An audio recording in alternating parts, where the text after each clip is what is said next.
तब्बल 8 वर्षांनंतर पुणेकरांना स्थानिक स्वराज्य संस्थेच्या निवडणुका या पाहायला मिळतात। गेल्या 8 वर्षांपासून पुणे महानगरपालिकेत प्रशासक कार्यरत होते आणि या काळात अनेक महत्त्वाची कामे प्रलंबित राहिली, पण आता निवडणुकांच्या पार्श्वभूमीवर पुणेकरांसमोर अनेक गंभीर प्रश्न उभे ठाकलेत। पाहूया। मतदारांसमोर अनेक प्रश्न या ठिकाणी आहेत। पुणेकरांना या निवडणुकीबद्दल काय वाटतं, त्यांच्यासमोर काय वेगवेगळे प्रश्न आहेत हे जाणून घेण्यासाठी आपण एका उद्यानामध्ये आलोत, जिथे सगळे लोक आपल्या सोबत आहेत जे मतदार आहेत। सर, तुमच्यापासून सुरुवात करूयात। सध्या पुण्यात नेमकं काय प्रश्न आहेत? गेले 8 वर्ष निवडणुका झाले नाहीत, 8 वर्षांनंतर तुम्ही जवळजवळ आता मतदान करणार आहात महानगरपालिकेसाठी। नमस्कार, मी मिलिंद पुणेकर। सध्या पुणे शहरातली जर तुम्ही परिस्थिती बघितली तर मेन विषय म्हणजे ट्रॅफिक। प्रचंड खड्डे, सिग्नल बंद आहेत सगळे आणि मोठ्या मोठ्या इमारती की ज्याची आता कुठलीही गरज नसताना पाण्याची व्यवस्थित सोय नाही, ड्रेनेजची व्यवस्थित सोय नाही, मेन म्हणजे वाहतूक व्यवस्था आणि गुंडगिरी पुण्यात फार वाढलेली आहे।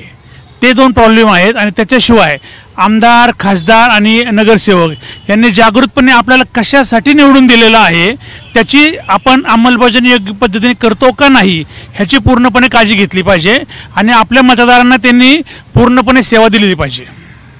सर, तुम्हाला काय वाटतं? बरेच प्रश्न आहेत पुण्यामध्ये। हे शिक्षणाचं माहेरघर आहे का? हे पूर्वी शिक्षणाचं माहेरघर समजत होतो, पण आता नुसतंच शिक्षणाचं माहेरघर राहून नसून गुंडगिरीचं माहेरघर झालं आहे खरं सांगायचं तर। त्यामुळे आणि आमच्यासारखा या आता पटवर्धन बागेसारख्या चांगल्या एरियामध्ये सुद्धा खूप प्रॉब्लेम निर्माण झालेत। रस्त्याचे प्रॉब्लेम, मोठ्या मोठ्या इमारती होतात, त्यामुळे पाण्याचे प्रॉब्लेम जाणवतात आहे दिवसेंदिवस।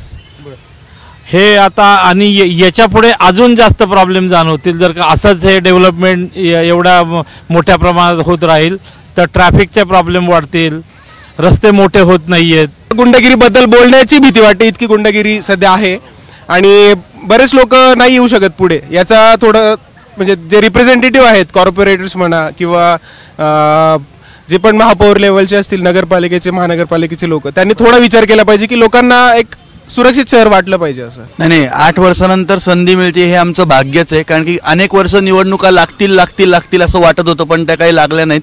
पुण्यात अतिशय गंभीर प्रश्न म्हणजे ट्रॅफिकचा आहे की पुण्यात येणाऱ्या लोकांची, बाहेरून येणाऱ्या लोकांची संख्या एवढी वाढली आहे आणि त्याचा कंट्रोल कुठेही महानगरपालिकेला ठेवता येत नाही आहे। नगरसेवकांच्या इलेक्शन झाल्या नाही आहेत, त्यामुळे नगरसेवक कोण आणि आम्ही तक्रार कुणाकडे करायची, कारण की जे सामान्य प्रश्न असतात ते नगरसेवक आमचे सॉल्व्ह करतील असा आम्हाला विश्वास वाटतो, पण नगरसेवकच नाही, त्यांना ते तरी कुठे काय करणार। त्यामुळे आमचे प्रश्न काही सुटत नाही आहेत आणि कचऱ्याचा पण पुण्यात खूप मोठा प्रश्न आहे आणि गुंडगिरीबद्दल न बोललेलं बेहतर।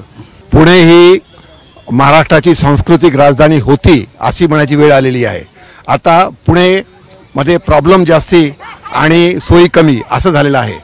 आता माझ्या सर्व मित्रांनी सांगितलेलं आहे, ट्रॅफिक, कचरा, पाणी आणि बाकीचे खड्डे एवढा मोठा प्रॉब्लेम झालेला आहे की सामान्य माणसाला गाडी चालवणं अतिशय डिफिकल्ट झालेलं आहे। नंबर 2 म्हणजे पुण्यामध्ये कोयता गँग, लँड स्कॅम आणि बाकीचे पण गुंडगिरी किंवा पॉलिटिकल लीडर्स हे दररोज काही ना काहीतरी स्कॅम बाहेर येत आहे, त्यामुळे कॉमन माणसाला अनसेफ वाटायला लागलेलं आहे। आता मी फक्त सिनियर सिटीजन्ससाठी बोलणार आहे। ट्रॅफिक एवढी वाढलेली आहे, आम्हाला रस्ता क्रॉस करता येत नाही, फुटपाथवरती व्यवस्थित चालता येत नाही, ते ह्याच्यावरती लक्ष घालायला पाहिजे। Being a young student I feel की यंग स्टुडंट्सला जास्त चान्स दिला पाहिजे, ते कुठल्याही क्षेत्र असो, कल्चरल असो, एज्युकेशन असो, इंटर्नशिप अपॉर्च्युनिटी जास्त दिलं पाहिजे। अँड मेन पॉईंट म्हणजे पुण्याला हे शिक्षणाचं माहेरघर म्हणतात, तर जनरली मास्टर्स करण्यासाठी आम्हाला पुण्याच्या बाहेर जावं लागतं, IITs म्हणा, NITs म्हणा किंवा MS फॉरेनला जावं लागतं। सो आय फील की तेच इन्स्टिट्यूट्स पुण्यात करा, म्हणजे शिकलेल्या कुठल्याही मुलाला किंवा मुलीला पुण्याच्या बाहेर जायची गरज नाही पडावी। कारण वाहतूक एवढी वाढली आहे की अगदी प्रवास करणं पण अशक्य झाले आहे की आम्ही आता जसे जसे सिनियर सिटीजन होत चाललोय तसे आता भीती मनामध्ये गाड्यांची वगैरे निर्माण होती, त्यामुळे बाहेर पडायला, रस्ता क्रॉस करताना पण भीती वाटते। एवढं म्हणजे कोण सगळ्यांनी नियम पाळले वाहतुकीचे तर नक्कीच ही समस्या सुटेल। त्यामुळं निवडणुका झाल्यानंतर हे सगळे प्रश्न मार्गी लागतील अशी अपेक्षा करतायत आणि त्यामुळं अशा पद्धतीने पुणेकर आता एकच या सगळ्या प्रश्नांची चर्चा करताना दिसतायत। कॅमेरामॅन अमोल गवाळेसह मी मिकी घई, ABP माझा, पुणे। एबीपी माझा, उघडा डोळे बघा नीट.